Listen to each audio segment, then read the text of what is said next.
Sorry for the interruption, Jeff here. I just wanted to let everybody know that this is an insanely long video, and since I can't imagine anybody spending an hour and 20 minutes listening to our thoughts on Captain Marvel, I have left some time codes down in the description so you can kind of see what we're talking about at different times and jump straight to that stuff. So with that being said, we now return to our regularly scheduled programming.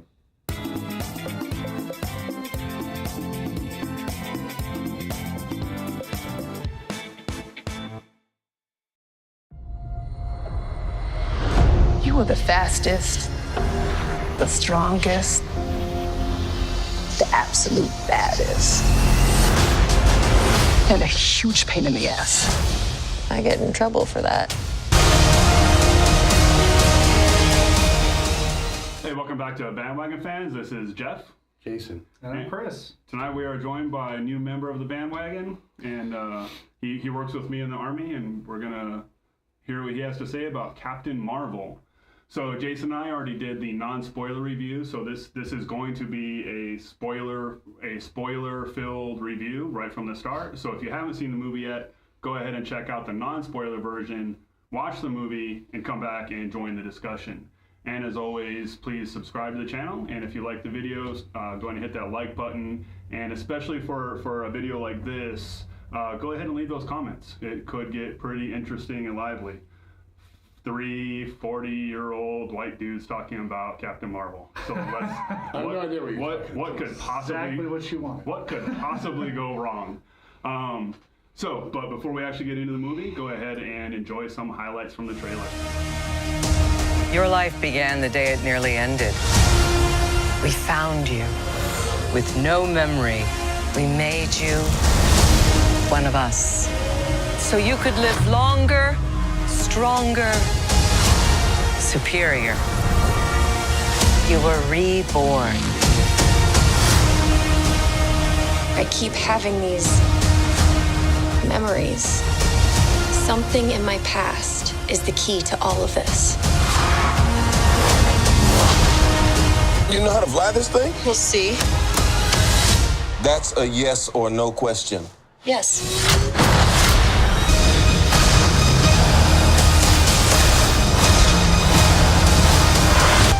Aren't you the cutest little thing? Aren't you cute? And what's your name, huh? Fury. What's cute? I'll be back. All right, so that is Captain Marvel. This is going to be our spoiler-filled discussion. So obviously there's a lot of controversy leading up to this movie. We might address that later, but at least for the beginning part of this video, we're just going to be talking about the movie itself and some of the spoiler stuff that we couldn't talk in the other video. And then if we feel so inclined, we'll start addressing Brie Larson, her comments, and everything leading up to the actual release of the movie. So starting off, Chris, we didn't get your overall thoughts last night, so just kind of what was your overall impression of the movie and your overall, or just kind of overall views of it? Okay, so quite honestly, I don't follow as closely as some people do to the Marvel Universe. Hit or miss. Who is he talking about? I don't know. I do love them. I enjoy them. So if you take what I say, take it with a grain of salt. For if you're a deep, if you have a deep insight into that, what I bring to the table is I like to enjoy just watching a movie, and if I can watch and piece it together. I have been able to piece together a lot of the other Marvel movies just from me just watching them and enjoying them. I had a small comic book collection. It was basically X-Men, Spider-Man, and a lot of DC. But that's pretty much it. Other than that, I don't dive too much into it. You grew up in the 80s. That's how we know, right? Late 80s or 90s. Late 80s. Yeah. But I am very glad that I got the opportunity to go watch the movie with you, a couple of you guys, and allow me to be the third wheel on your bandwagon here. All right. Which actually, I think we should start a little thing where you guys invite other people out and be that third wheel on the bandwagon.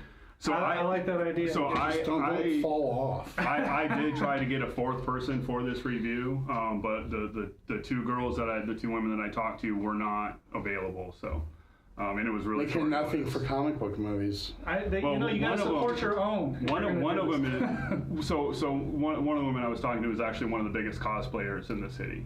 So this is like right up her wheelhouse. Okay. All right. Well, fair enough. And the other one, his nickname is World of Warcraft. So it's a shame. Yeah, it is a shame. They would have brought some much needed perspective. However, I wonder if it would have been. Did you like the movie? Yes, stop teasing us. Did you like it? I enjoyed the movie. Enjoyed. I think overall, it was a good movie, good origin story. There's a lot of takes on. You guys weren't able to talk about a lot of it last night on the video you guys put out last night because of the spoilers, and I could see you wanting to mention it, just couldn't get it out there. So I'm glad to be on this one where we can actually talk about them. I wrote down some notes because I'm not that big of a Marvel fan, other than just this recent Marvel Universe thing going on. So what I've noticed is that they did a good job of introducing her. But for me, again, I like to piece things together. So if it doesn't make sense, I got to kind of question it. I didn't have too much of that. We're talking about the Tesseract. I kind of questioned that, where that came in. We're talking about Nick Fury's eye and all that other madness. But overall movie, it was a watchable movie. I want to go back and watch it in the theater. I might suggest people to go buy it on a DVD or wait till it comes out. It was average. The fight scenes, they were action-packed for brief moment, and then it dived into the 90s music, and you're kind of like, complete with shaky cam. Yeah. So actually, you brought up something that we kind of take for granted that we could have addressed last night. Of all the solo introductory movies, this one was more dependent on the lore of the MCU than pretty much any other movie. So for somebody who's watched all the MCU movies 2, 3, or 4 times or more, you know about the Tesseract, you know about and I'm blanking on his name, the Accuser, Ronan the Accuser. Yeah. You get the significance of him, but if you miss Guardians of the Galaxy, if you saw Avengers 8 years ago and not since, those scenes may not have had much significance. So because I know about the Tesseract, right? That was the first Avenger, I think. The first Avenger, and then Stark happened to have it. Father Stark had it. So I don't know how that came into play, and how it made its way back over there. I don't know. It was just kind of weird to see it introduced, but this late in the game, it feels weird. You guys hit on it briefly last night. It was definitely would have been a good movie, a more watchable movie in the Phase 1.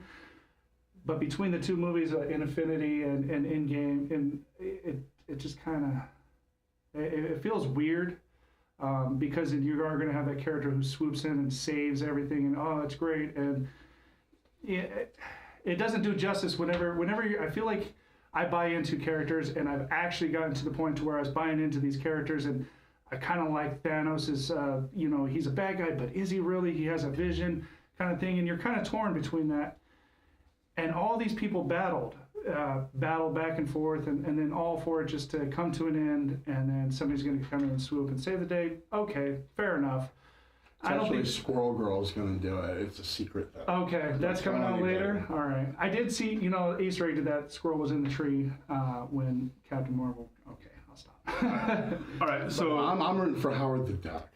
Yeah, he's made a couple appearances. Yeah. All right, so let's talk about some of the departures, some of the characterizations. You might, there were a few characterizations in the movie that departed from the source material. First of which is the Skrulls, and I know you were chomping at the bit last night to talk about this. So what was your issue with? All right, well the thing is okay. So the Skrulls are a Fantastic Four thing, really.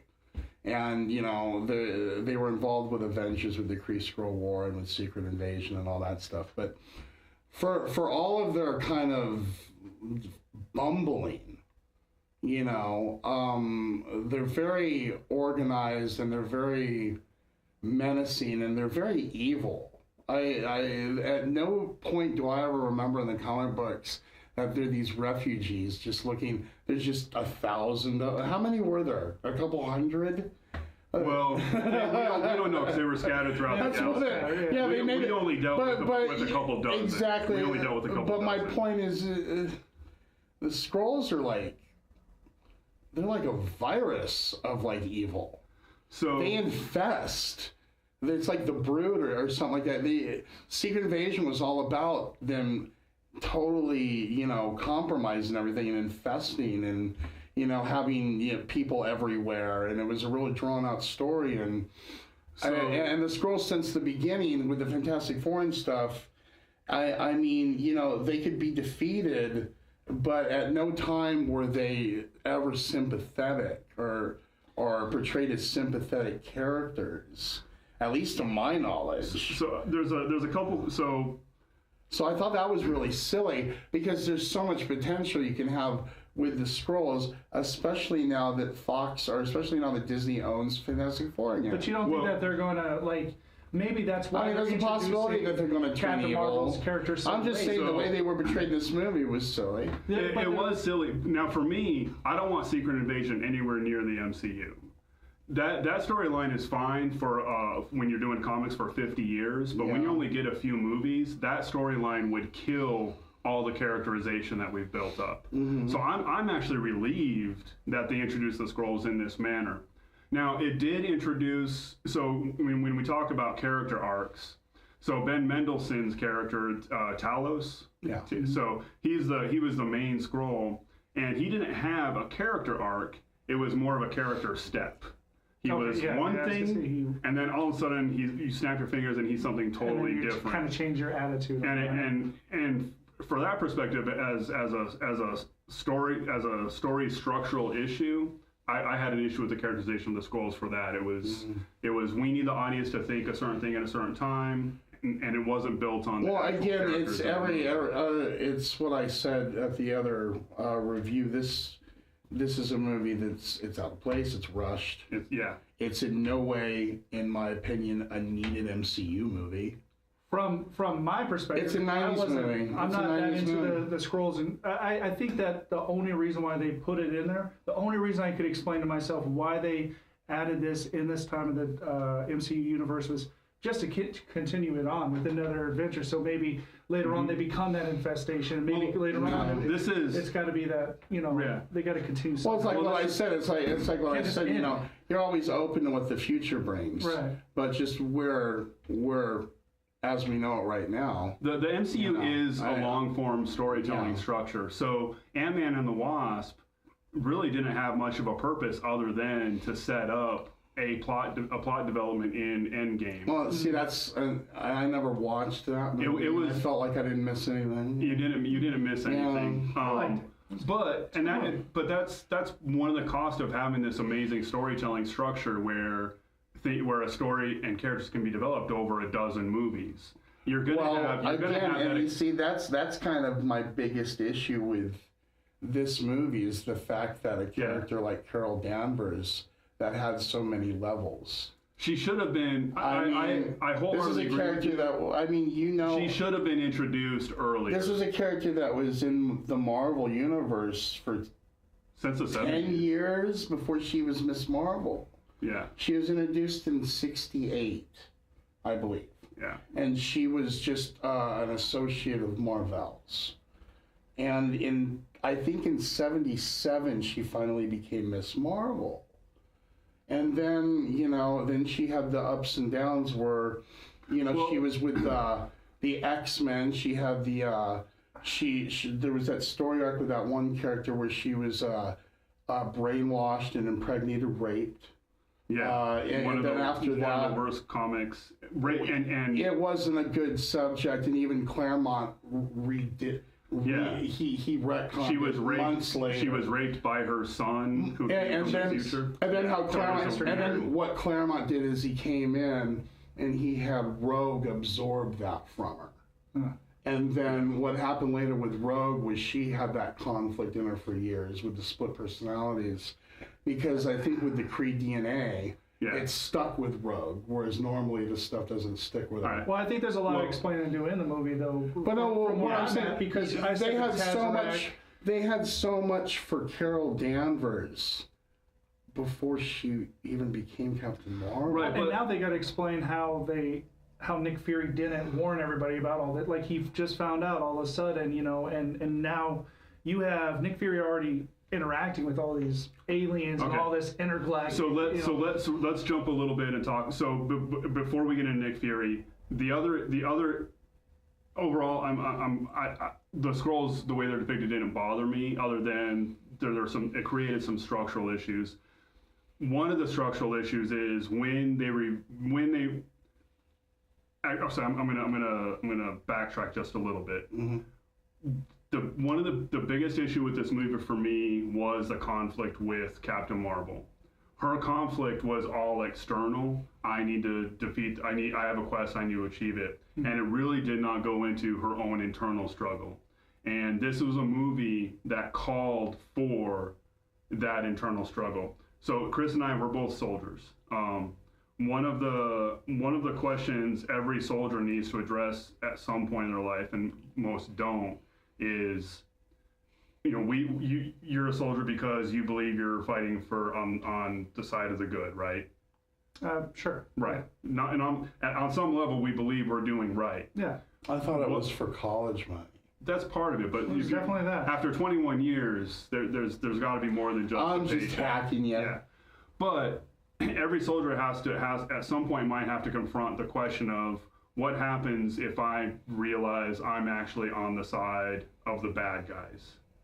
What happens if that door I was told to go kick down wasn't a terrorist, but was just some dude that the local village elder didn't like, and we just helped kidnap somebody for no reason? That's something that we have to confront. Okay. At some point, presumably. Yeah.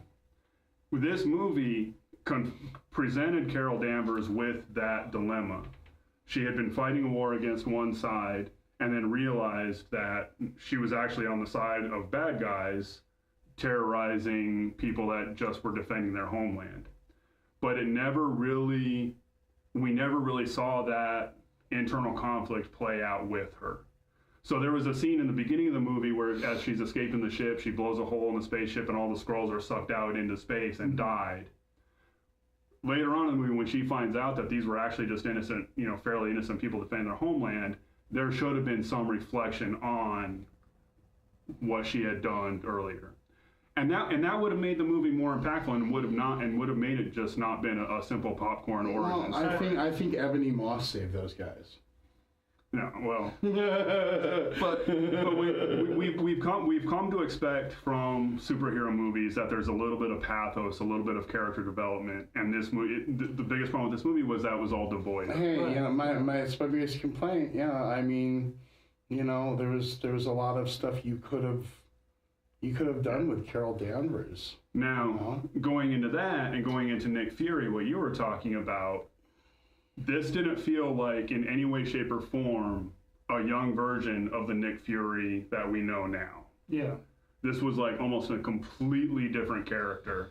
And it was fun for this movie. He was trying to play the part of a Nick Fury who hadn't been hardened yet. Or hadn't seen everything. Yeah. You know what I mean? But he was already a colonel in the army. Yeah, he was already, respected. And I don't believe that a colonel in the army who had risen to colonel at that young age and been able to go start, been a leader within S.H.I.E.L.D. I mentioned in Captain America that his dad had some clout. Yeah. So, I don't know. So it's hard to, it's hard for me to reconcile the Nick Fury of this movie with the Nick Fury we know now. And then that can... With you saying that, again, as just a moviegoer, I actually enjoyed a little bit of the humor. I know you guys enjoyed a little bit of it as well. It is hard to put those together with the Nick Fury that we know, but at the same time, I think that him, Samuel L. Jackson, and Brie Larson worked pretty good with their chemistry. Together they were great. It kind of worked their well. That's one of my pros about the movie. Yeah, it was regular Riggs and Murtaugh. Yeah, they were great together. Yeah. The thing about the eye thing, I think it would have been smarter to maybe have the cat swipe the eye, but then have the eye be okay and have him make the comment. Well, they still might. You think I'm going to lose my eye with a cat scratch? Eyes. But instead they just that's how it happened. Yeah, and this is this movie, I really liked this movie. I know I'm not going to like it the third or fourth time I see it. I was thinking here, guys, I mean, you know, like I said yesterday, this is a passable movie for a sci-fi moviegoer. Yeah. Like, if you like just fantasy and sci-fi and superhero films, and you didn't mind that stuff you were given in the 90s, you knew it was all you were going to get, and so you accepted it, and it kind of became your nostalgia, and you kind of can look back on it fondly, you know. But the thing is now I lost my train of thought. I want to, if you don't mind, I want to just really quick for people, since this is a spoiler review, and I like to spoil the crap out of reviews and just go in and tell everybody what happened. So first off, what happens is they come in the universe, right? They tell she doesn't know who she doesn't remember who she is, and spoiler alert, supposedly Samuel L. Jackson, Nick Fury, loses his eye from, it's not a cat, it's a florkin. Florkin. One of the best characters, which I feel is kind of sad that that's one of the best characters. But then again, they tried it with BB-8 in Star Wars. I don't really care too much for BB-8, but he offered a little bit of comic relief. The cat works. It's funny. It's cool. Jeff probably likes cats more. He's a cat guy. I was talking to Jeff like before we filmed. There it is. They talked this cat up so much. I didn't feel there was enough of the cat in the movie to. I went into this movie based on what people were talking about, going, I don't think they wanted a lot to of this depend cat. on it. It's going to be awesome. We got these great scenes with the cat, but we really didn't get a lot of the cat. There was quite. I don't know how people walked out of this movie going, the cat made Well, the I think film. that's for me. He That's one of my added to the biggest film, but I cons, don't is know that how. That's the only memorable moments that I really had. I told you I went home and wrote some notes because I was easily forgettable. I remember the cat. Yeah. I mean, you're going to remember the cat. You know, the scenes are memorable, but you know, for just the way people were talking about the cat. I honestly thought he was going to have more of For as little as they were. And when they mentioned he was a species, I thought eventually we were going to see the species. Right. Yeah. You know, but all you saw was the tentacles, whatever. Getting back to that when I lost my train of thought, what I'm saying about this movie here, when I'm thinking about it, is, you know, when you compare it in the scheme of things with 22 Marvel films, you know, like on its own, you can say it's a good movie in this way. Yeah. You know, and you can enjoy it in this way. But as a Marvel and MCU movie, I gotta be honest with you guys, this is in the bottom fourth for me. Bottom. So there's 21 MCU movies. For me, there's a clear bottom rung, and that's Iron Man 2, Iron Man 3, Thor: The Dark World, and The Incredible Hulk. There we go, and I think this is just above those for me. I think it's this one is in that second tier of good movies. But it's right there in the lines of Avengers: Age of Ultron, Ant-Man. It's better than Ant-Man and the Wasp. Way better than that. Yeah, see, that's the only one I can't comment on. I actually gave it a letter grade. I just simply, as if we were in school, I gave it a letter grade because A C, a gentleman's C. It was a gentleman. It was a C minus, simply because you alluded to this a little earlier. You could have replaced the movie with anything else. It would have been a good sci-fi movie. I would have watched it if it was anything else. With this, you're going to watch it. It's an MCU movie. If you follow Marvel, you're going to watch it. It's not going to affect you. Nothing outside of it's probably going to affect you. You'll have your opinions on it before you come in, and then you'll watch it and you'll be like, it was all right. It's kind of like the mentality they had in the 90s, like, you know, like how like they were like, hey, we're going to launch this Marvel thing with Blade.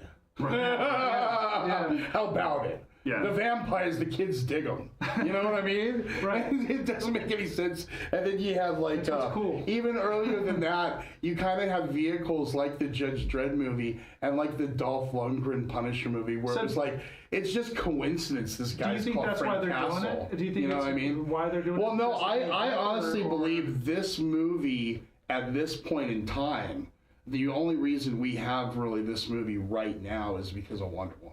Okay. I'm really prone to believing that. Because it did so well? Because DC stole a lot of Marvel's thunder by releasing Disney desperately wants an alpha woman superhero, and unfortunately Marvel wasn't built that way. It's a big so that's a big chunk of the population an audience that needs to be served. Because and it's the one success the DCEU had over the MCU. Yeah, because she's only been Captain Marvel for 6 years. Yeah. I mean, before that, I mean, there was a stint where she wasn't even around. And as a character, the Carol Danvers character, I mean, let's face it, has been largely forgettable. Yeah, there was a throughout stint her where she entire was run. fighting alcoholism. Yeah. There was the stuff in the House of M where, you know... I would have watched that and enjoyed it. That sounds House of cool. M? No, Well, the House of M was called because Alcoholism Scarlet was- Witch made... But you know... this- well, anyway, this- go ahead. this movie- that kind of... This goes back to what I Well, was saying that's the earlier. thing. They're giving Scarlet Witch a TV series, and that's kind of wrong. A Scarlet Witch Vision movie, I'm kind of like, well, all right, maybe. I think it's a Scarlet Witch Vision show. Yeah, it's a show. Yeah, Yeah. Vision's going to be part of it. But I'm like, why don't you just give them a movie? I can kind of dig that. You know, I don't know, man. So again, about the movie, like Yeah. what I did like is just watching it, not knowing all the ins and outs of it was, they had to rely on some enemy, right? It wasn't Killmonger or anything else. I wonder if this race was called something else, and then when they finally locked the deal with Fox, they changed it to the Skrulls. They've always had the rights to Skrulls. I know that. I do know yeah. that. Yeah. I think it was good because you're like, oh, she's with them, and then all of a sudden I'm getting they're- ready for they're- the SJW rant that is going to be happening soon I don't know. with Zaya Rome. They're with them now. They're against them. It's a good thing. And it's a good story about. Yeah, I mean, as far as any Tough kind of call. SJW rant, I know that the We're not there. We're not there. We're not there. We're not there yet. Yeah. We still got a couple other things to talk Okay, we about. still got a couple I other think the things about story movie. overall was good. You have this tough girl who just never really, she would never stop. She finally succeeds or keeps trying until she does. It's a good overall story. It's not bad. It's not great. That's why I gave it that C minus. I would give it, if I was going to do a letter grade, I would give it a B. Okay. Because it finished on a really high note. Like, I was pumped up and excited for this character. I'm looking forward to where it goes in the future. But I know this movie is going to be hard to watch over and over again. And for MCU movies, The more of these movies that come out, it's getting harder and harder for me to watch anything that's not Captain America or Avengers. Yeah. Captain America. I mean, and maybe the Guardians movies still. And this, so actually, I'm glad you brought Captain America. If for anybody that knows me or knows the show, I've got the Shield here, I've got Capwolf here, I've got multiple Captain America shirts. I love that character so much. My entry point going into Captain Marvel was anticipating it to be similar to Captain America. She's going to be the leader of the Avengers going forward. So I'm kind of okay with this movie feeling like the first Avenger, but they really have to bring it on that second or third movie. Yeah, Hard to tell her no. She's I mean, so she became- powerful, which is my problem with Superman. Right. Thank you. Let's okay, before we get into Marvel, let's talk about her power set. Yeah.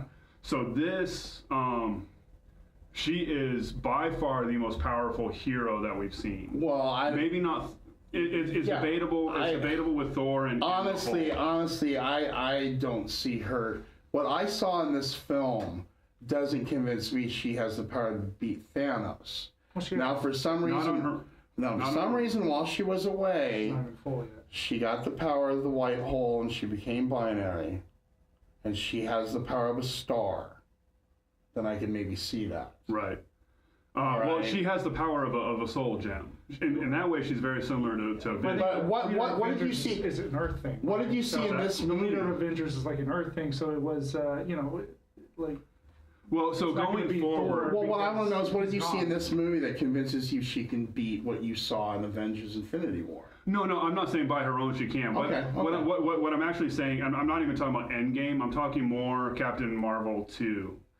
They kind of set her up to be so strong by herself that it's going to be hard to imagine the villain that they have to introduce to challenge her. Where she needs help, Yeah. and they have to bring some other Yeah. people in. And it's the problem I have with comic books in general.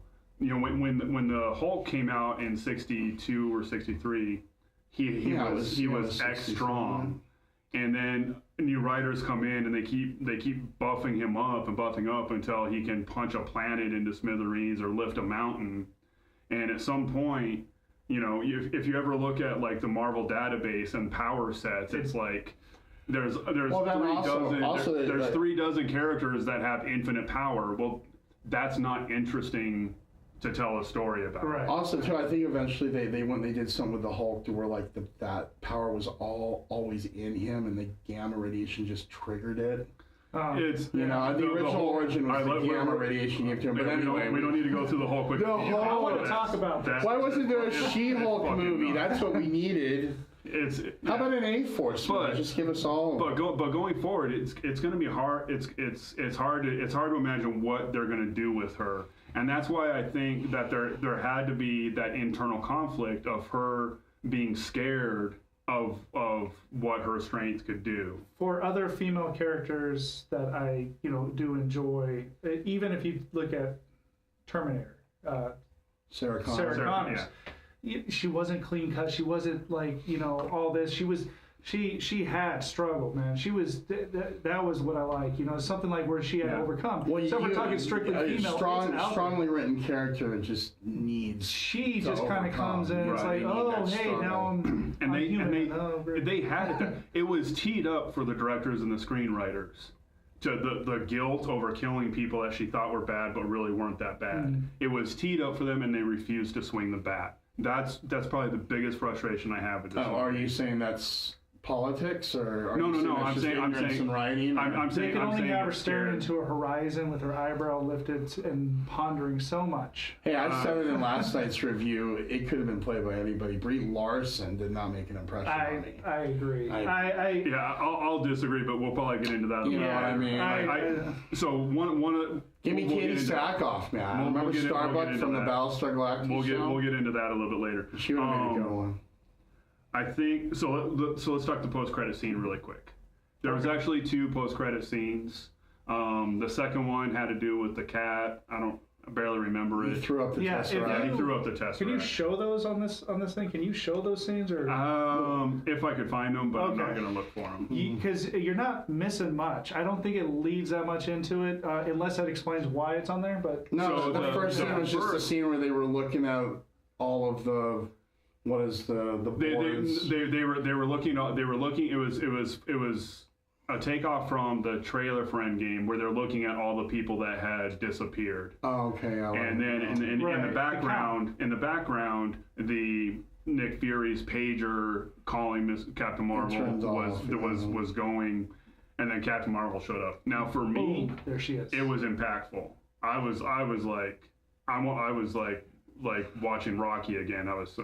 Rocky 4. But since she didn't leave an impression on me, she's like, where's Fury? Right. For me, I still see something they're going to show in the next movie anyways. Yeah. Why I still see the character she played in Scott Pilgrim. I see like a girl from the movie Clueless that has a Captain Marvel outfit on, and she's just got attitude. Yeah. So there she is standing behind him, and I have nothing they had to charge up the pagers, they keep it going. It kept dying. They didn't know who they were even paging, but Nick Fury knew. So they kept it alive, and then all of a sudden, boom! There she is, like right behind you, ready to scare you.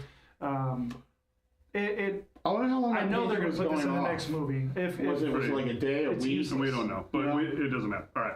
Oh, I think it matters. I want to know how long it took her to get there. Was it a priority? But the way she delivered that line, I felt the connection between her and Nick Fury.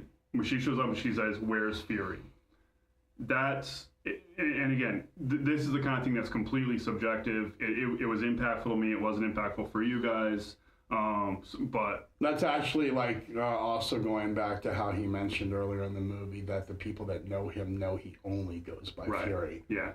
There was a part of the movie where he knew it was a Skrull because he called him. It was a strong Nicholas. It was a strong beat in the movie because it was based off of the character and the character's interaction with other people. So it was impactful, and it had Captain America. So I fucking loved it. Okay. Shoot me. Well, get your fill because after the next movie, we can have any more of that boy. I'm not looking forward to that. All right, so let's talk about whether Captain America's going to die in the next one. No, he's definitely going to die. Oh, okay. They're all going to die. But go ahead. And there's a whole theory that shows that he. Anyways, all right, let's talk about Marvel. And I want to, we'll just keep this for a few minutes because we might need to go into some other things. I don't think there's any reason why just you cast Jude Law as a male Marvel, you know, and then you have a red herring be something else. I don't know. Whatever. You want to put your hand down so people can actually. I think everybody expected it to be. I think everybody expected it to go that way with him passing on the powers. Or no, but I mean, there's no reason why they had to go the extra length, right? You know, and go out of their way to make Marvel Annette Bening. On the one hand, okay, so Marvel, we'll do a quick primer on the character of Marvel for you. I mean, he's kind of an important character. Yes and no. I think it worked because I know the story. I know, but go ahead. So Marvel was like one of the strongest characters in Marvel Comics up until he died of cancer, and he's like one of the few characters that has never really come back. So, and then Miss Marvel ultimately got her powers from Marvel. And took on his name, right? So. And then in this movie, Marvel turns out to be played by Annette Bening, and it was a twist that came later on. And also, too, it wasn't even like his blood. It wasn't even that Marvel was even like a person. It was just that was the form that this entity took on because that was in her subconscious. And that no, right? No. So So Annette Bening played two different characters. Oh, okay. She played Marvel. Yeah. And then she also played the Supreme Intelligence. Okay, you see. So she actually was Marvel. To forget a little bit of it. So and it goes to some really clunky storytelling. They had too many plot devices for this movie. Yeah, it was too many. But I thought it worked only because she, you know, in a male-dominant world, she had to have somebody to look up to, and it worked in that way because I didn't know who Marvel originally was. So to me, it was like, okay, she looked up to this person here. It kind of worked in that way. I didn't mind the twist or whatever you saw it as probably. Yeah. I saw it as somebody she looked up to, and all of a sudden she found out, oh my gosh, she wasn't even human. Well, I mean, so it was just the parts that function as the origin part of this movie were rushed. Right. So, you know, you started alluding to it last night about why couldn't Jude Law have just been Marvel? And one of the trends in particularly Marvel comics, and it's happening in other areas, is gender swapping or ethnicity swapping of existing characters. So in this case, Marvel was a male character that they made female for this movie. This is again one of those things that's completely subjective to what degree it bothers you. The example that I would use for me is Doc from G.I. Joe. So Doc was a black male. You know, the figure, the original 1983 toy line, or he came out in second wave. And then when they started redoing, I don't remember if it was Devil's Due or Image that started doing. Is he looking at one of his toys behind it was me? Devil's Due. Oh, I've got it right here. Okay, yeah, so in Devil's Due, they made Doc a female. I like how you reference your toy behind. So they made Doc a female, and when I first saw Doc that, really wasn't a major character. and that's the point. Yeah. So Doc, the original Doc, the highlight of his run was getting punched out by Major Blood in issue 19. Oh yeah, he was replaced by Lifeline very fast. Yeah. So do I care that they turned Doc into a female? Absolutely not. I care though because I like Doc. I could care less about Doc. One. I could care less about Doc. And it's kind of saying that Marvel, yeah, it was a major character 40 years ago. But it doesn't bother me that they did. You know, but again, you want to make an Ant-Man character. You want to make an Ant-Man movie. You wanted to start the whole thing with Iron Man movie. You want to base this whole success on D-list characters. Why can't we just start with Captain Marvel the movie? Well, they and could then have, introduce but Carol they didn't. Danvers in that movie. They could have, but they didn't. And then give us a Miss Marvel movie. But they did. And by the way, you know, feminists out there will like to know that she was purposely called Miss Marvel because that was a feminist thing. Damn right. Back in the late 70s. That was a point that she was Miss Marvel. That was a point. So quick primer on a quick primer on the kind of history of Marvel comics. So Stan Lee, who was the editor-in-chief when Marvel was kind of rebranded with Fantastic Four and the superhero genre, he was, from the very beginning, he was very tied into the civil rights movement. The X-Men was entirely a stand-in, or Magneto and Charles Xavier were stand-ins for Malcolm X and Martin Luther King Jr., that guy, right? But it was still catered to adolescent white suburban audience. So you really didn't. It took a while to start introducing prominent black characters, and you eventually you got Luke Cage and Blade and some other characters, but you know the John Stewart Green Lantern. No, Storm. So Storm wasn't part of the original run of the X-Men. She didn't come. Was it 1975? It was the revamped all new. 75. Yeah, somewhere around there. Yeah. So, you were talking about it in our non-spoiler review, where there were no prominent solo female superheroes. They were all it was Invisible Girl with the Fantastic Four. Well, right. I mean, you had Sue Storm and you had the Avengers and the X-Men that all had females on there, and pretty much the only reason you even had characters like Spider-Woman and She-Hulk was pretty much to just make sure other companies didn't create those characters. Yeah. They simply created those for copyright issues. I think we could have, since we're doing rewrites of the original story and everything, and we don't mind going from a black man to a white woman, why not just make Captain Marvel a woman of color? Why not do that's the original Captain Marvel was. The actual right. Captain Marvel was one of my arguments. Why did original Brie Captain Larson let Marvel this was. happen? She should have just stepped up. Again, you see, that's why, going back to my thing, rushed. They needed a Wonder Woman. So Marvel is in some way, the MCU is in some ways living with the sins of that past. They use that term loosely, in that they have a rich history of characters, but not a deep history of these solo, either female or minority characters. So they do have to kind of retcon these characters a little bit. The question is, again, it's a subjective question. How much retconning can the fan tolerate? Look, you're going to make a movie. Who's going to buy it? That's who you make it towards. Right. That's basically what I think. If we did get into that subject, we're going to go down Brie Larson's comments, and that's fine. But whatever. I think whoever's buying it, you can make it for that. You can throw some off. You say, hey, I wish some other people can jump in on this, and you can make it for a different demographic. That's all fine. It's all good. I mean, there's room for everybody. I think he did a good job of diversifying the Marvel world as it was. I think that's a non-issue at this point. Well, I mean, I think we're throwing a fit over nothing. It's boys bought comic books back then. Yeah. So and no longer, right? Especially back then. I mean, boys. It just was this thing. And that's who bought the comic book. Who fell in love with it.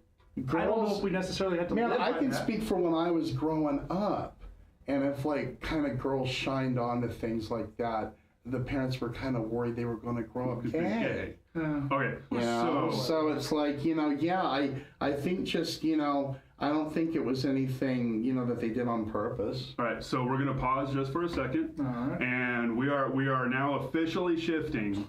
We are the train is on the track. It has run away now. We're gonna stop. We're gonna kind of shift from just talking about the movie and to the build-up. We're gonna start talking about the bigger cultural issues that have been attached to this movie. So one of the biggest issue that this movie kind of represents on a cultural level is that of representation. And when you're talking about when you were a boy, we looked up to certain characters and certain things, and they reflected back on us. So we could aspire to be those things. Obviously, we didn't aspire to be a superhero, but I'm not G.I. Joe. You're right. I never became Captain Underpants. Yeah. Well, still happen. I know. There's still times. I mean, when I was young, though, I've always shined to females. As characters more than my friends. Yeah. hey, but sorry. was, we get comfortable small here. editorial. Focus on the camera. I don't know what you're trying to get at there. I've always been accepting of female characters. No, I'm not. And so that's my thing. Growing up, we can make a movie. Just make it good. That's all I ask for. Right. Wonder Woman was a great movie. I went and watched it. My kids watched it. I don't think that you have to force it, as you said, like this movie. Well, I mean, I think we grew up at just about the right time where it's like we became very familiar with female leads. Yeah, I don't think powerful female characters. I don't think we lived in that past that you're talking about. There was I think there was a lot more with me reading more comic books than you did growing up and watching a lot more stuff. Yeah, that's actually where I got most of my diversity. You know what from. I mean? I do think that. I mean, I started reading X-Men early. G.I. Joe had strong females. Yeah. From the very beginning, Larry Hama always made it a point to have those females not look pathetic in any way. Going back to anime, I don't know how big of a fan you guys were of Robotech, but I was a super fan. Extremely strong female characters in that show. You have to explain that to me. So, I mean, by the time I was a teenager, I was very used to females and males in my interests and my genres being equals in a lot of ways. You know what I mean? And like fighting games. Yeah, I always played the female. Yeah. I always played Sonya or Chun-Li. Awesome. Or even going back to the Brawlers. I remember Streets of Rage was one of my favorites. I played the girl in that one. They were always the most well-balanced character, actually. Yeah. You know what I mean? But yeah, I don't know. I don't have much to say as far as pushing more females in fandom and in pop culture. I mean, there's plenty out there to push still, especially now that they have X-Men and Fantastic Four and they have competent writers. I think now the sky's the limit. I don't necessarily think they need to force characters that don't sell comic books. All right, now Captain Marvel, I will say this, ever since she's been Captain Marvel, they have tried to push that comic book 8 or 9 times and it has failed. Right. All right, Squirrel Girl fails. Anything with the Gwens, it's kind of up in the air. I mean, there's a lot of characters. Miss Marvel, Kamala Khan. I mean, a lot of these newer characters, for whatever reason, whether it's them putting the taint on the characters with their agendas, or whether it's people just not liking the way they're written, or I don't read the comic books, I just know how they're failing. It's probably... I know that if they base the next wave of Marvel movies on these characters... But there's some words that you use. So there's some words that you use when you said, you use the word taint and agendas.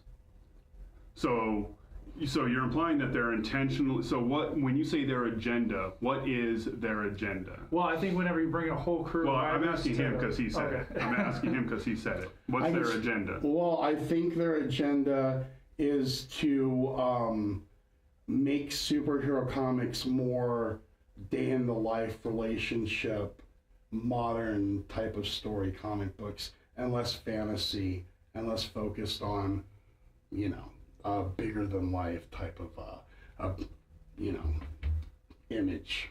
All that. From what people say, I don't read the new comics now. From what people say, they're just extremely boring. They're not superhero comics anymore. They're just Well, so what's going on with Marvel? I don't have a personal opinion about comic books because I don't read them now. Right. I'm just commenting on what I've heard. And what's going on with Marvel comics and specifically, not as much with DC comics. Okay. Marvel comics is intentionally going after a minority readership. So the Hulk is now an Asian.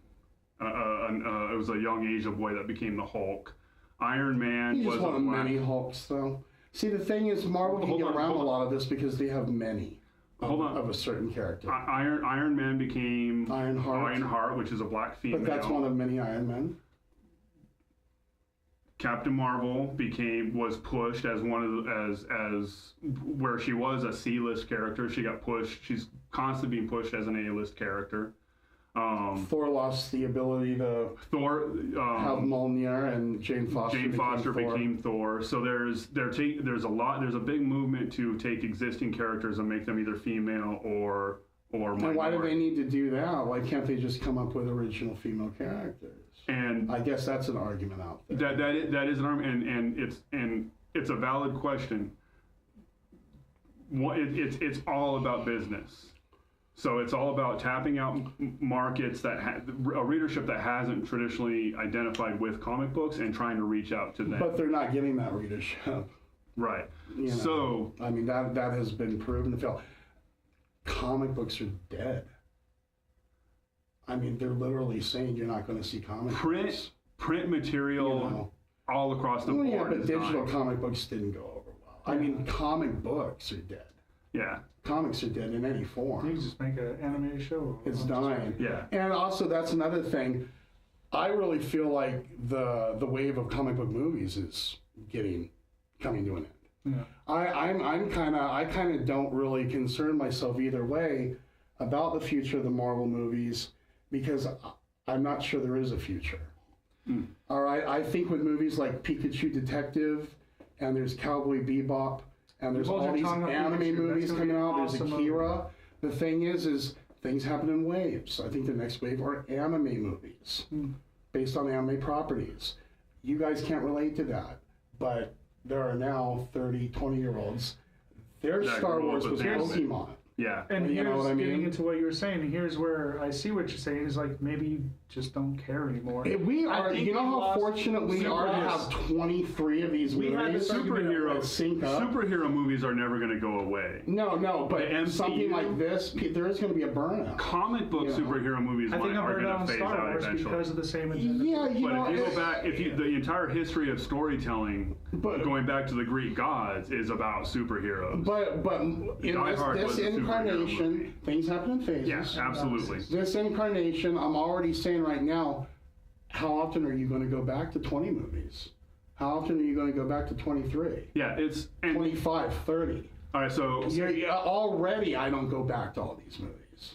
Yeah. You know, I start these movies, maybe Iron Man, First Avenger, Avengers. Yeah. That's my phase one. Somebody just coming into the MCU is, and this movie kind of, Captain Marvel in particular, kind of shows the breaking point of this story structure.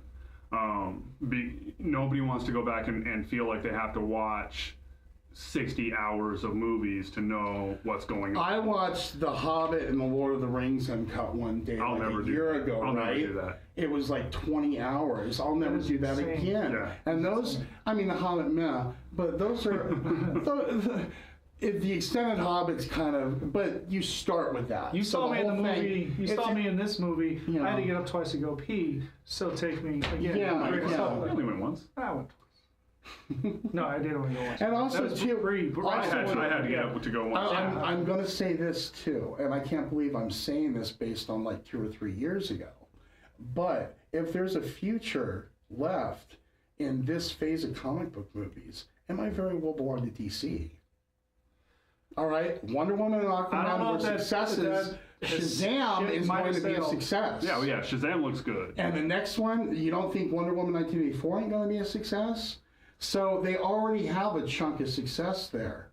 So I'm just speculating. I like Batman. I mean? Don't care for Superman. And they're revamping Batman. That was just announced. There's new Batman coming out. So the thing is I'm just saying for the Marvel, keep revamping there might very well be a due burnout. Yeah. 20 plus movies, man. If you go back and you're like, hey, little Jason, but up until now, you're going to have 20 plus Marvel movies when you're like 43. What? That's insane. Why couldn't they just continue on? Like, where is it the breaking point for you? Like, because they made all. No, I'm just saying it's been proven just. Yeah. You know, the audience, I the think public they could in go general. on and on and on. Things have cliffs and valleys. And so you do what Star Wars, in my opinion, has done. I mean, George Lucas was smart to take Star Wars away. Yeah, Star Wars is Disney has evolved.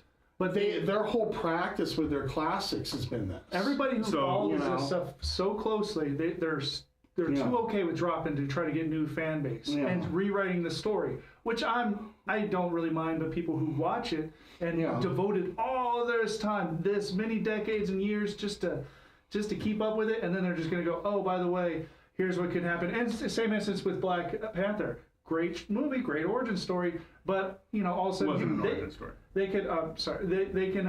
Well, I also another thing too with the general public, the movie-going audience that don't read comic books and is only attached to these actors playing these characters. Yeah. Another thing you need to kind of think about is 20+ movies in, if we lose almost all of the starting lineup.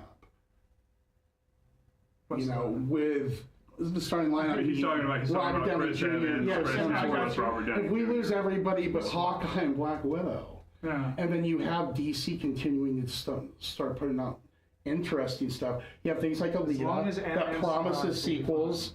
All right, you have the anime thing that's moving forward. I don't know, man. It's going to take a lot to keep this train going as it's been going. I hope it does. I have no interest in that. I personally think. And I hope. But to address that little point, the phase 3 of the MCU has been such a phenomenal run of excellence in movie making, where the worst movie of this run was Ant-Man and the Wasp. I'm not saying something. So is it going to continue this high degree of excellence? No. Every dynasty ends sooner or later. Do I care if the DCEU starts making out better movies? I just want good movies. I just want good movies. I don't care where they come from. So then do you think it's healthier to take a break? Or do you think it's healthier to just, any means necessary, whatever it is, keep pushing the Marvel beast? As long as you're selling toys. Okay, we can argue that. Well, that's not. We can argue the thing. All right, we're already at 55 minutes of this video. Yeah, we won't go off on the toy. I know me joining you guys has probably made you go sporadic and all over the place. No, it's fine. You're fine. There's a structure to this, and I don't follow any of that madness. But and we need to find our voice. That'll come later. Right now, I mean. The whole ethos of the Bandwagon fans and the whole concept of it is just do things you enjoy doing. I don't give a flying rat's ass how many people actually watch this video. I enjoy talking about this shit with you guys. Hey, who out there, which one would you have rather seen on screen? I want. Again, that's also my problem though. I don't know the difference. Didn't get Warburg though. We got Justin Bieber. And is she going to cut her hair? Who said that last night? Who said that on the video yesterday? Is she going to cut her? No. Thor cut his hair. Why can't she? Let's be equal. Chris Hemsworth probably wanted to cut his. Well, first of all, he didn't cut his hair. He was always wearing a wig. Okay. Well, Chris Hemsworth. Let's not pretend like. And Chris Hemsworth. Don't take this away from me. He had long hair. He didn't. But that's okay. His character. Scarlett Johansson is not going to go back to red hair. Jason Momoa is bald. That's true. I've seen him. Is he? No, not at all. All right. So we've been kind of avoiding the elephant in the room, and I'm okay if we just. I don't think I have a political say with all this. I've been watching other people's gripes and complaints about it. Brie Larson just didn't leave an impression on me. I mean, her politics, they don't bother me. Okay. They don't involve me. Fair enough. I mean, they don't. And, you know what I mean. I don't have to deal with it. I don't even have TV. Yeah. I mean, I have streaming services, but you know what I mean. Well, if you watch TV, you would know absolutely nothing about any of this. Oh, okay, but you know what I mean. Even when that kind of stuff pops up, if it's not based on the movies or comics or whatever. This is entirely about people who spend all their day on YouTube and stuff. Okay, I mean, I watch people that have made fun. Yeah. But as far as I'm concerned, Hollywood's always had it. Hey man, we don't have to get off this free. No, but I mean the thing about spouting politics on stage, that's always happened. Yeah. Do you guys remember Bono? Do you remember Michael Stipe? All right. I thought you were going to go back and bring up Marlon Brando. Oh yeah, that's classic too. But do you remember the MTV Video Music Awards where Michael Stipe, the Losing My Religion, and Out of Time, that album was nominated for so many awards. He wore a T-shirt with a slogan, with a PC slogan on it, for every nomination. They only won, though, like 3 awards. They were nominated for like 12. So the last award, it was like for Album of the Year or something. They knew they were winning. Michael Stipe kept taking off T-shirts layer after layer with all of his, politics on them. And I mean, this has always been, though. Yeah. When I hear that kind of stuff come out of actors' mouths, it's just, okay, it's another day in Hollywood. So I don't know. I think to that point, though, I honestly think you're correct. I think it's always been there, and it absolutely has. I think it's just ballooned up now. I mean, so I don't need to pour another drink. They feel and they do that they I'm have. I'm gonna pour another drink anyway. They have what's that called? We're a duty. Not a duty, but they have not a stature, but they have a position. Or whatever, I think they feel that because their heads are up their ass. Honestly, I'm gonna a lot of it, yeah. Here we go. You're gonna need that drink because I'm gonna be brutally honest here. Brie Larson, the only reason you got that role is because you're an attractive female. If you wanted, you can really attractive. She's absolutely attractive. She's your thing, huh? I don't like her as I don't care for her. Captain Marvel. Her eyebrow thing could have went. So the fact that she's an Academy Award winner doesn't have to do with her getting that role? She's an actor. All right, well, I mean, she's an actress. She's an actress that won. Dude, hey, this is another thing. I didn't see no Academy Award winner. Acting is so easy. A kid can do it, and they. I mean, the room must have been something else. Have you seen that? I've seen. It really must. Not the room. Oh, room. Room must have been something else. Two drastically different. Because I didn't see this performance of hers. Not only did it not leave an impression on me. Yeah, I forgot she was even in King Kong.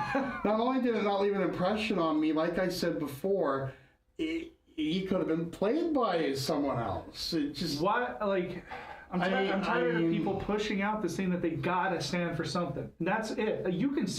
You can go on and say whatever you want. You can, have your opinion. I don't mind. Well, also too, I seem to recall that it wasn't just 40-year-old white males that hated A Wrinkle in Time. Exactly. I know. I almost died laughing during that movie. But anytime you see a 30-foot Oprah. Yeah, you're gonna laugh your. It was not a good movie, and that is what I think all of this stems from. Did you see it? No. Okay. Absolutely not. Yeah, I seem to recall that the little girls hated that movie. I seen the most protected class in America. All right, how many little girls did you talk to? Complain. Right. No, I seem to recall that people talking to everybody. It was a general consensus. People hated that movie. Right. It bombed, right? A woman, a critic. New York Times critic who happens to be black hated the movie. A couple of other critics in I forget. I remember the movie. They liked the movie. I don't think it has anything to do with color. I think it has to do with the movie. It wasn't a good movie. Yeah. And she is right on this. If it's a bad review, especially that bad, generally speaking, I probably don't care about it. But then again, it wasn't made for me, so who cares? Well, you know what? That's just. It's the thing, though. I mean. Even if it's not made, if it's made for a certain demographic, be aware of when that demographic gets made for doesn't like the movie either. All right, so I'm gonna exercise editorial control for a minute and kind of I'm gonna exercise editorial control. Have people? Hold on. Okay. What you just said.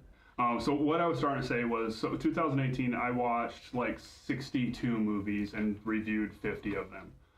One of the things that I had to confront. And believe me, there's some crap out there. Why'd you do that? Because I hate myself. You have a brain tumor now, probably. My goal for this year is 100 movies, and I'm well on my way toward achieving that. But you had mentioned the movie wasn't made for you. You've still never seen Blade Runner. Hold on. It's amazing, this guy. Hold on a second. Well, I want to talk about it. That was sorry. Hold on a second. Just so you know. Hold on a second, you guys.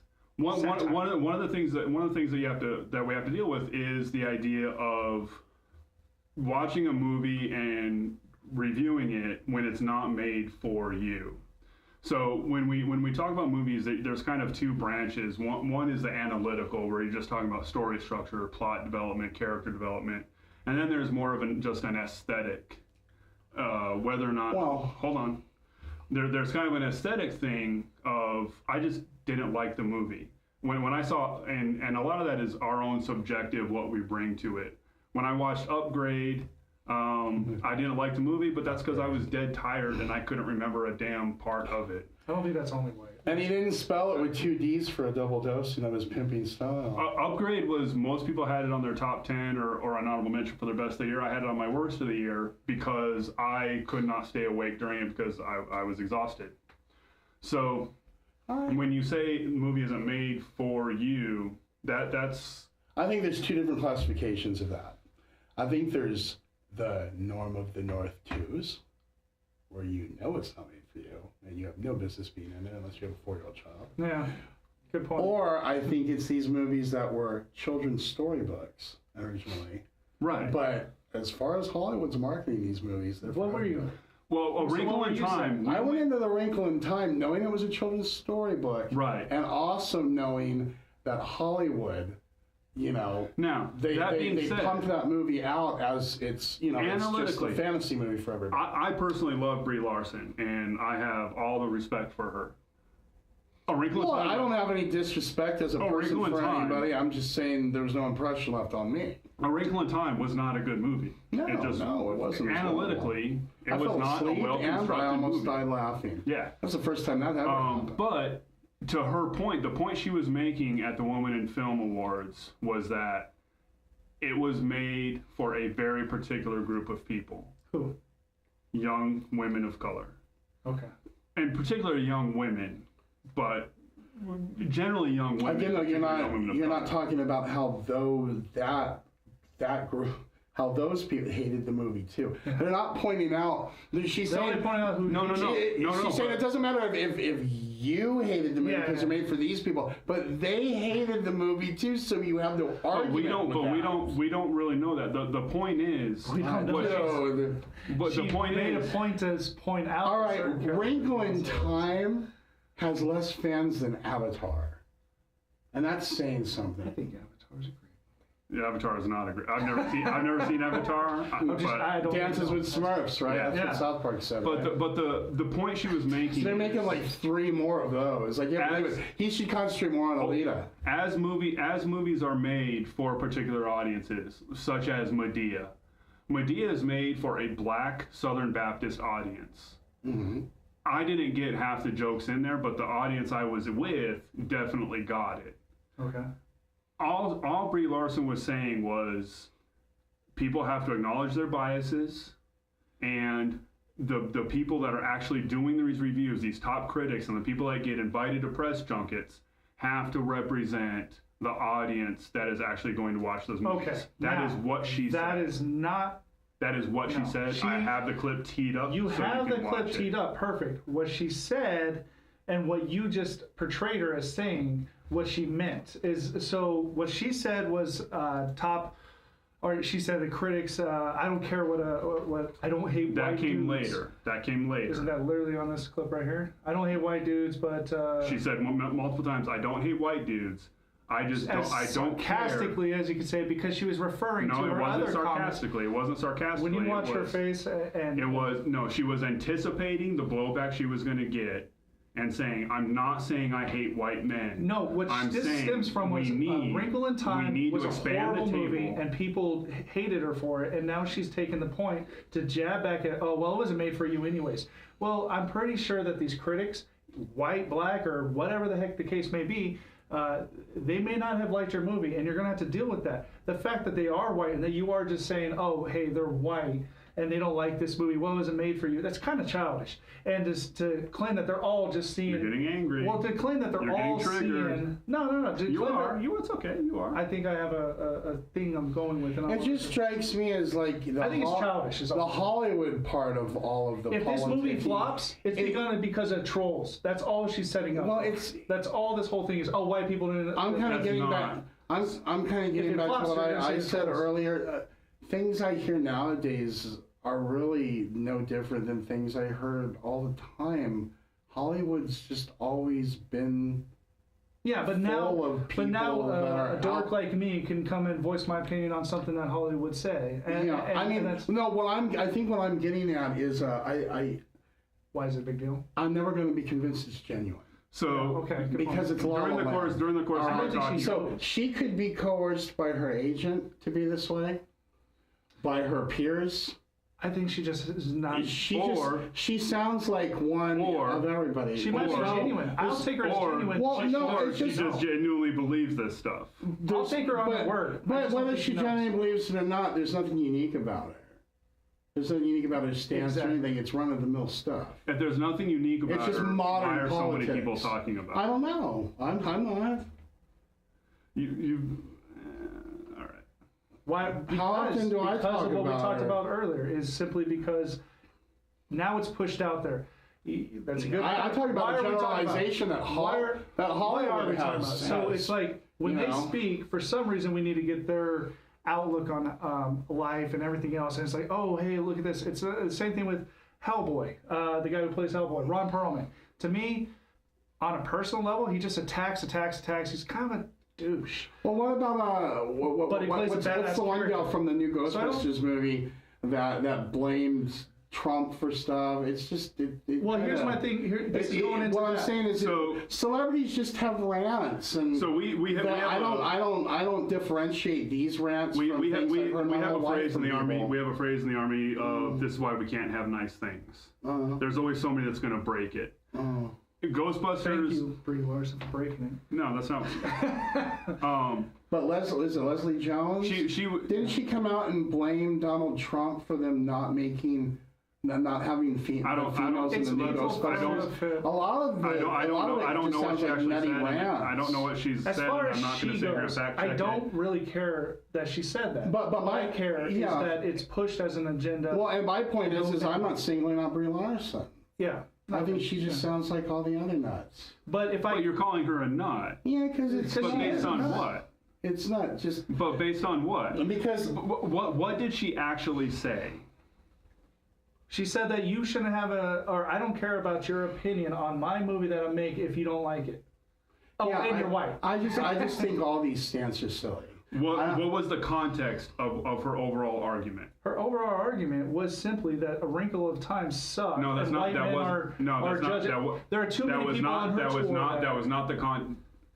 Her context was that almost 67% of the people that are reviewing these movies and are on these press junkets are white males, and that is not representative of the audience, and that there needs to be. The people that are invited on these press junkets, the people that do these reviews, need to be representative of the audience. Okay. Well, one, I don't know why they're invited. I don't know anything about that. All I know is that it shouldn't. Why does she stepped onto a stage that was already open for her? Here's Marvel. You're Captain Marvel. It can't fail. You know, I don't understand what she's going to bring. It's not groundbreaking what she said. It's just annoying what she said because it does annoy me. Why did it annoy you? Because somebody who is more. I applauded it. But I was proud of her for saying what she did. What did she say that's so groundbreaking? Hey, there's too many white men out there criticizing me. No, that's what I'm saying. She just sounds like. You know, what did she say that's so groundbreaking? That's all it is. She sounds like a broken record. We hold her as a hero now, or she's so woke, but complaints. It's not really anything that's groundbreaking. There's nothing unique about what she's saying. So consistently, what I hear is diminishing her agency, and saying, well, she diminishes a lot of people's at the same time as you're saying. What you're hearing from me is I don't care. But you're consistent. You're saying that she's not genuine. That she's just copying what other people say. I don't believe anybody in Hollywood's genuine. I'm not singling her out. You're getting defensive over Brie Larson like you have a crush on her. I think. Look, I think overall this happens in America a lot. I think people live in their bubbles or I think she's a broken record. She's just repeating other people's complaints. I think she needs to stand for something. It's just the modern complaints. I think it's you take whatever's out there and she has something to stand on. Cool, this will make me a hero. She probably feels like being an Academy Award winner and winning an Academy Award for the role she portrayed. She has a voice out there, and if she does, she does. You know, but it's no different, her voice. There's nothing different about it. She's basically saying the same kind of thing that I would be saying if I had that platform. I don't have that platform. What? Which is what? That diversity is a worthy goal in and of itself and should be pursued. Okay.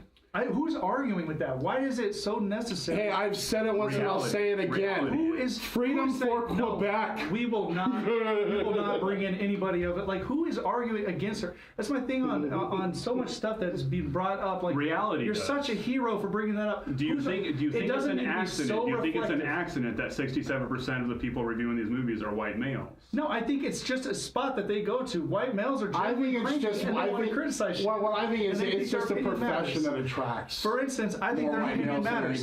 Our opinion doesn't matter. And also too, but well, again, that's the same argument that they use in engineering. It's the same argument they use in STEM. Again, though, Jeff basically saying that white male that criticism attracts white males, meaning that maybe that profession there's just more white males. You're inadvertently blaming women. But I didn't say that was a fact. I said you're inadvertently blaming women and minorities for not being represented, and ignoring the power structure that selects white males over females. I didn't mention any power structure. How many females of color are out in the coal mines right now? We don't give a shit. Yeah, just maybe. It's not that big a deal because we don't need it to reflect our community. It's not that big of a deal. We still need our coal, but do we need everybody to look like our community? No, we don't need our firefighters and police to look like our community if they're the best at their job and do. Are you going to be saved by a fireman and say, "Whoa, where's my person of white? I need a certain person that looks like me." No, I want the best person for the job. If the best person for the job in that spot, they're not bringing the worst people on their critic tour, I'm sure. Representation is important. And if we're talking about, say, a police force, I expect the police force to be representative of the community as policing.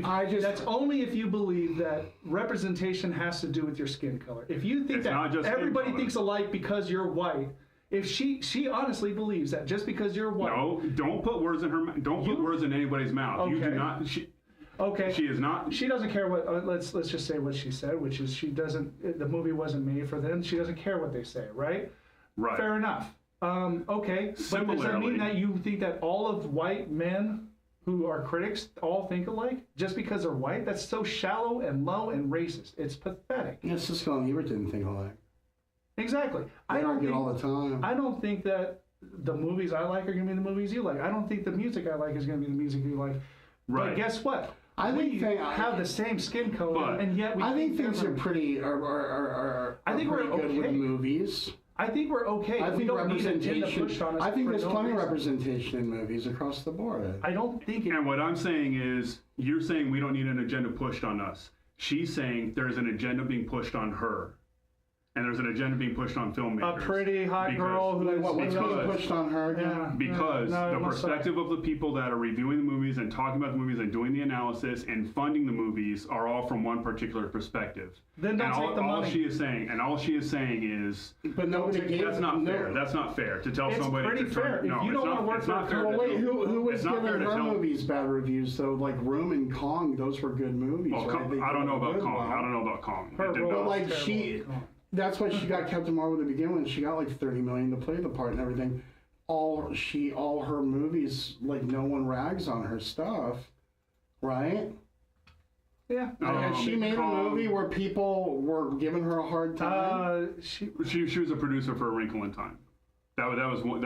I'm pretty and that's sure why she again. Now my point though, if she's a producer, then surely she knows that the movie was a bomb, that no one liked it. She does not accept that. Okay. Well, that's ignorance.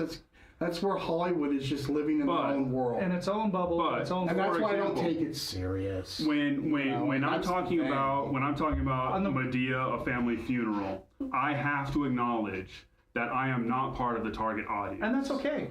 I don't understand what you're saying. But what she is saying. Do you think in an interview, a taped interview, that the guy that plays Medea would say that? Exactly. Do you think that I think Tyler Perry, think he would have the balls to go, my movie's just made for Black Baptists. I don't care if white people would go over it or not. Okay, having watched... Do you think he would say that videotaped in an interview? Actually watching Medea, A Family Funeral, he actually damn near said that in the movie. Okay. So is that right to say that, though? But that's a character, too. But also, Tyler Perry is a good actor. I know the movie's not made for me. I don't need to watch it to enjoy to know that he's a good. I mean, I'm a big fan of blaxploitation from the day. This isn't blaxploitation. It has nothing to do with blaxploitation. But no, what I'm saying is, like, if I was a younger kid and I was into black culture, and I was a big fan of the Medea movies, but I just happened to be a suburban white kid. Right. I don't want to be told like that. I don't want to be told that I should feel weird about going to that movie. Let's right? put the rules. I mean, when I was growing up, there was the movies like CB4 and New Jack City. I loved those movies. Yeah, that was. So one of the things that has happened in this discussion is people are mischaracterizing what she said and saying she doesn't want white men to go see her movies. No, she doesn't want people to criticize her movies who are white. No, I heard the criticism. And she didn't say that. That is not what she said. What she said is what they think of it.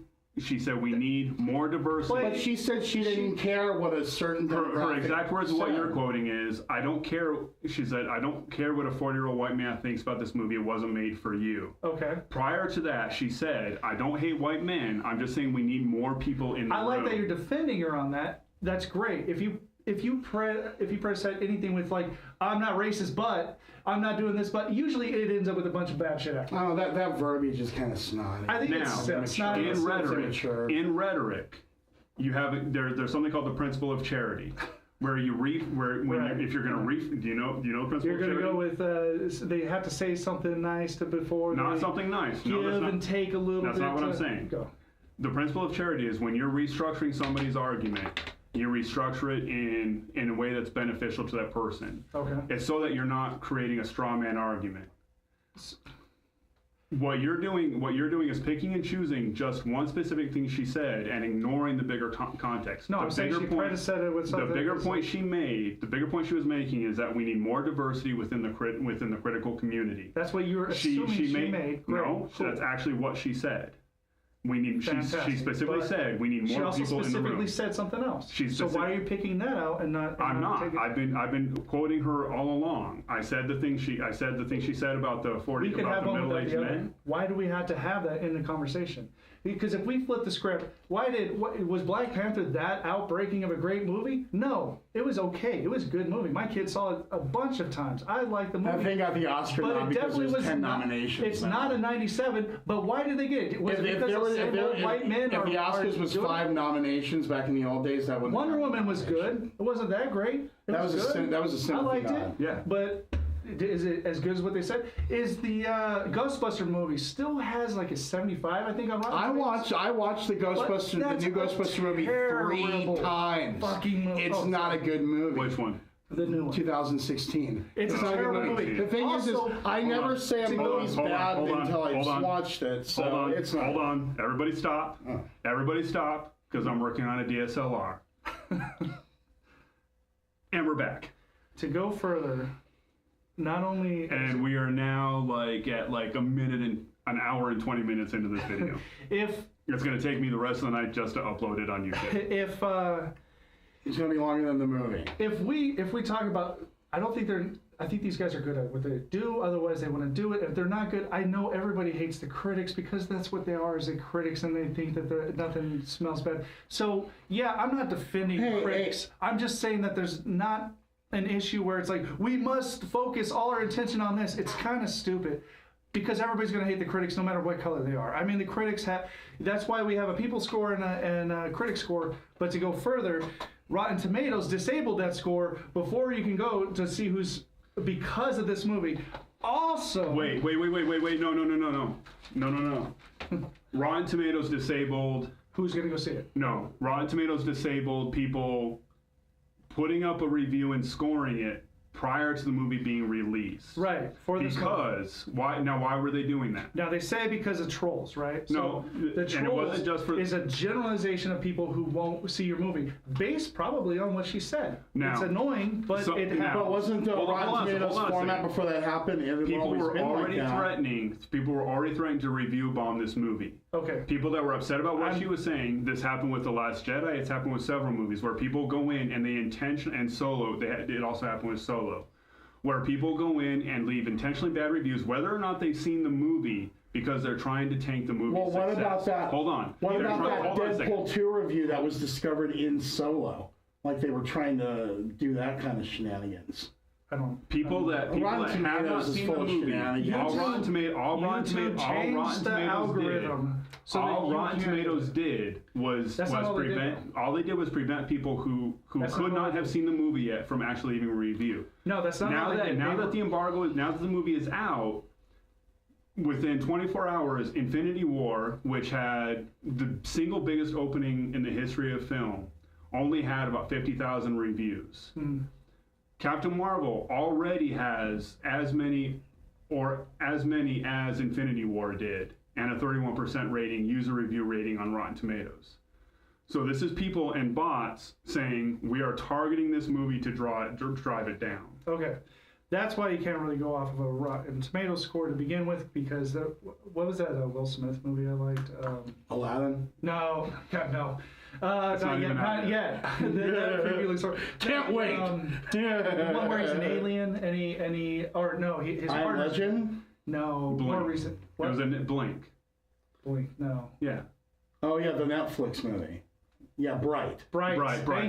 They're making a sequel. Everybody else hates that movie. Okay. I like that movie. Bright, that was a good movie. Bright, a 90s sci-fi movie. Yes, right? very much so. There's a trend. Hollywood has this trend where it's like they're releasing all of these movies that really aren't up to standard, but yet they're like, these are great movies, man. They're going to change culture as we know it. And it's like, this movie didn't change shit. Brie Larson. This movie is just a movie, brothers. And that's what it all comes down to. All of this uproar about this movie, at the end of the day, the movie itself turned out to just be a goddamn movie. Absolutely. All right. I think her argument shouldn't be with a specific type of critic. I think it should just be with critics in general. I mean, if critics hate your movie, it sucks and they're assholes. That's kind of what you got to deal with as a movie. All her movies didn't bomb. Some of them are fantastic. The thing is with YouTube being so popular now, how much clout do just traditional critics have anymore? Right. Everybody's a critic. I don't go on Rotten Tomatoes. I don't think. I ask people about what Rotten Tomatoes get it, but I don't. I think the fact that they're changing stuff to make it's questionable. I mean, I see what you're saying. Critics, about that. so that's Siskel and Ebert to me. It's kind of like this isn't 1987 where Siskel and Ebert were the only game in town. No, but what I'm saying is individual critics don't have a lot of clout.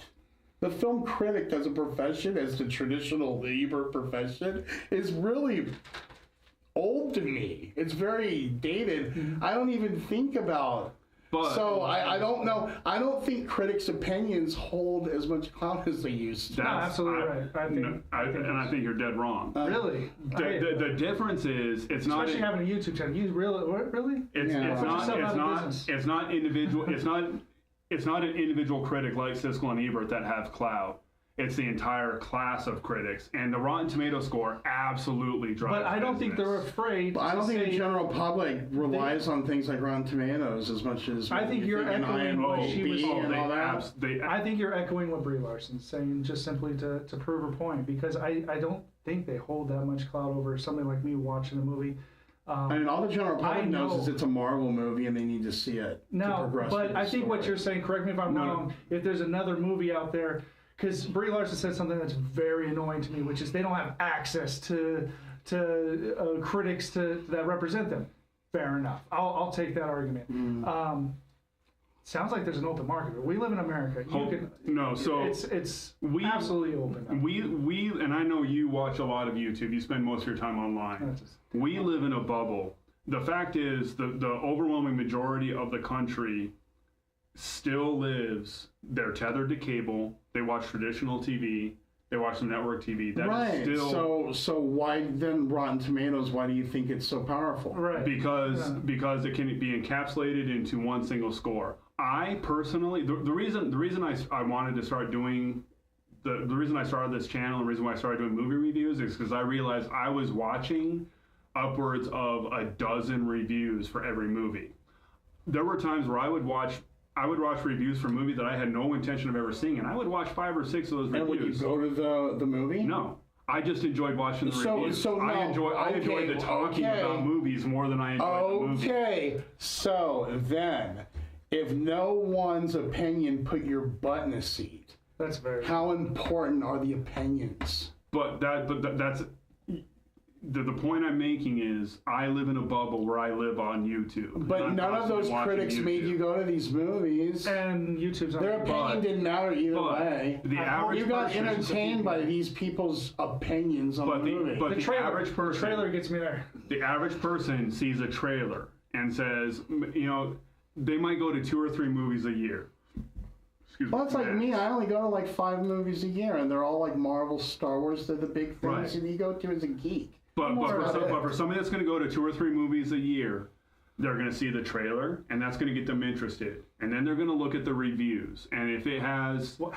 I'm telling you, they're not going to look at the actual review. They're going to look at the score. I think, and if somebody's like, I think that's based on people who are not sure on what they saw. If you see a trailer and you think, oh, that movie looks interesting, and then the reviews come out and you say, oh, never mind, it's at 30%. I'll skip that one. I don't think that Brie Larson, I don't think you, and I can't point out a single person I know other than you, though, that thinks that way. I'm just thinking back at other friends I've had in family and everything else like that. None of them go to reviews. They know if they want to see a movie. But that's the point. That's the whole thing with hold on. That's the point I'm making. They don't read the actual reviews. They look at the overall composite score. And that's gonna. And if somebody's on the fence, I don't think they care about I saw this trailer. I think it's just if that's my genre, I'm gonna go to that. Again, that's the bubble we live in. Outside of that, no, I don't think that's the bubble. Outside of that bubble, that's the majority's opinion. Outside of that bubble that we live in, I don't live in a bubble. Most people are going to go to. I think people that live in the bubble. We all live in bubbles. Right. People that live in the bubble are more prone to fucking watch all the critics and see what they have to say. Because you want to know what average people don't watch. You're ignoring what I'm actually saying. I'm not saying people read or watch the reviews. Yeah. I'm saying they look at that composite score. And if they see a trailer... I don't even think that, though. I don't think they see a trailer and they're like, hey, that movie looks interesting. I might go see it. Oh, shit, it's getting bad reviews. I think they totally see a trailer, and the average person goes based on the trailer or based on the interest. I don't think you're giving people the credit that if they see a movie that they think they're going to be interested. No, for instance, we're going to watch... I think Brie Larson's giving the critics too much credit. I think so, too. And I think you are as well. Because I think if I watched a trailer... We're going to go watch The Kid this weekend. Sunday. We're going to go watch The Kid. It's not out in theaters really anywhere. Only a few select ones, but that interests me. Obviously, it doesn't interest everybody else. I mean, when you go to all these movies, when you go to all these movies, there's some of these movies where going into them, you hate them, and the only reason you're there is because you do a podcast. Exactly. Now, let's talk about The Kid. You don't need a critic or a Rotten Tomatoes score to tell you it's bad. You know it's bad. You saw more white. To make that movie work. You saw the trailer for The Kid, and you're like, oh, that looks like a movie I want to go see. What's the shirt? Now imagine right before you're gonna 2 days before you go see it, you start seeing headlines: worst movie of the year, 10% on Rotten Tomatoes. Are you still gonna spend? I don't want to shit on your point. I don't want to shit on your point. Is it going to be worse than Dracula versus Billy the Kid? Are you going to spend $40 to take your family to go see that movie? Lincoln versus. Oh, Lincoln. That was great. That was fantastic. I don't want to shit on your point, but yes, it's just simply because I know that movie is made for what I grew up on. But the point I'm making is for families with kids, and they're gonna invest $40, $50, $60 to go take their family to a movie. Right before they go see the movie, they might be interested in it, but if the reviews come out and they're like, but you went to Lego too. I'm sure you gave it a shit review, but it's got like a 93, and everybody's going to it and loving it. But in your case, you left it right before the movie. You probably said that in your review. That's not targeting people going to it. Perfect example. In your case, what you're saying, if they hold that much clout, then these movies that are rated I'm not saying individually. Okay, I'm not saying hate it. But because if you have a certain cast, if it pushes a certain agenda, they do not knock that movie down low. So we've been rambling about this for like 5 minutes now. Right. The overall question is, what started this whole thing was the practice of certain people trying to review bomb certain movies like Captain Marvel or Solo. Oh, that was she what brought was that on about? herself. Yeah, that's what started. I thought that just came into the argument. That's what started this whole rant. But again, she invited them by saying, "Hey, this certain." I mean, there's got to be something said about her provoking. She provoked them. I mean, it's the internet. You're not going to control it. What are we going to solve by saying, "Hey, if I say something off the wall, ridiculous, I invited that into my world. I probably invited a few." And there's even word out there that Disney told her to like kind of. Yeah. On that. Well, she did kind of back up on a few things, but without actually. No. Their silence is. Dude, that rumor's out there. Come on. I'm just. The rumors out there on. So the rumors out there on stuff you watch. The converse is that Disney was actually completely sanctioned what she was saying. In much the same way that Gillette. Now, who said Disney sanctioned? Well, you got to back up Gillette's your been actress. backtracking too, man. Yeah, you got to back up your actress, otherwise your movie's gonna. Dude, that thing bombed with Gillette too. People made fun of that, and women made fun of that. So people thought the same things. People were saying the same thing about Nike with the Kaepernick ad. Nike sales. Dude, and that's forgotten about. No one even talks about that. But Nike sales. For what, a month? Absolutely. For a month? So and when do they not sell Nikes? But that's my point. That's so stupid, man. Nike is established. We know Nike. We know Marvel. They're going to do great either way. My point is, that's not the issue. You can say whatever you want as a company. You can do whatever you want. It's not going to affect it either way. They did great because of the controversy that they pointed out. I don't agree with the agenda, but I'm okay with the company saying whatever the heck they want to say. It's their company. What am I going to affect?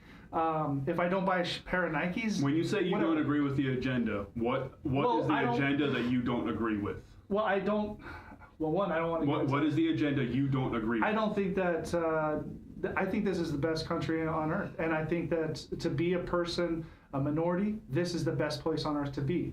And yes... Does that mean it can't be better? Does that mean that you have to kneel on the flag on the place that's protecting you? No, that doesn't mean that. And it doesn't mean that you have to build yourself up during a losing season. All of a sudden now all of a sudden it's a fantastic time to point that out.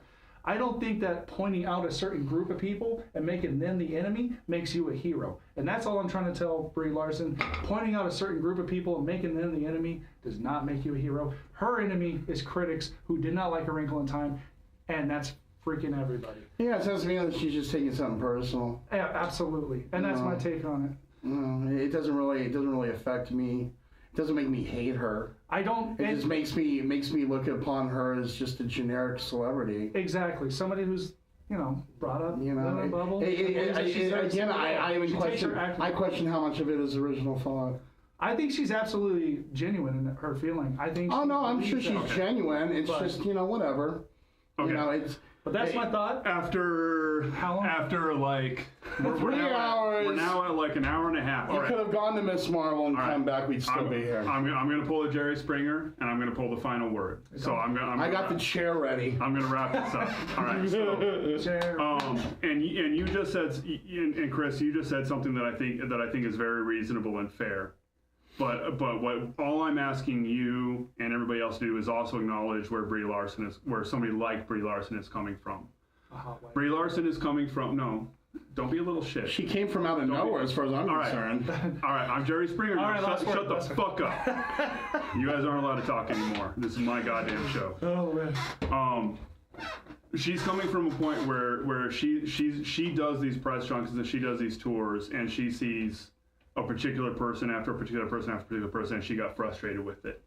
And she said something somewhat planned, but also somewhat off the cuff. And she probably did not say it in the most articulate manner. Hey, you're not allowed to talk anymore. All right, we got to wrap this shit up at some point. Now, your point that she should have addressed that she was ignoring one issue is fair. The movie just wasn't well received in general. Or we were talking about A Wrinkle in Time. It wasn't well received in general, and she probably should not have died on that hill. And that's totally fair. But it's also completely fair that she is addressing a real issue in terms of diversity and representation. The fact, I mean. And I'm going to say, if I was sitting in the audience, it wouldn't have stuck. My thoughts, I wouldn't. Yeah. What, critics? So, really? Okay. All right. So, that's great. So the argument she was making, she absolutely should have made her argument in a better manner. But she did have buried within that poorly articulated argument was a valid criticism of the critical community. So, with that being said, with me pulling the dick move and saying it's my show and it's my fucking ball and I'll take it home if you guys don't play my way. Fair enough. I drew the logo for this Bandwagon. All in all, go watch the movie. Logo for Bandwagon fans, man. You know what happened to your shirt logo? I don't think that this whole half had anything to do with the movie itself, but if it still does, if you happen to watch all of this or any of this, you're going to go watch the movie. It's an enjoyable movie. Not fantastic. C? B? Yeah, I'll give it a B based off of a first viewing. If it was better, it doesn't have a rewatchability factor. You gonna go watch it again? No. So, with that being said, this is Bandwagon Fans. I'm Jeff. Jason. Chris. Get on the bandwagon, maybe. Not if you're a white male. You're supposed to say happy trails.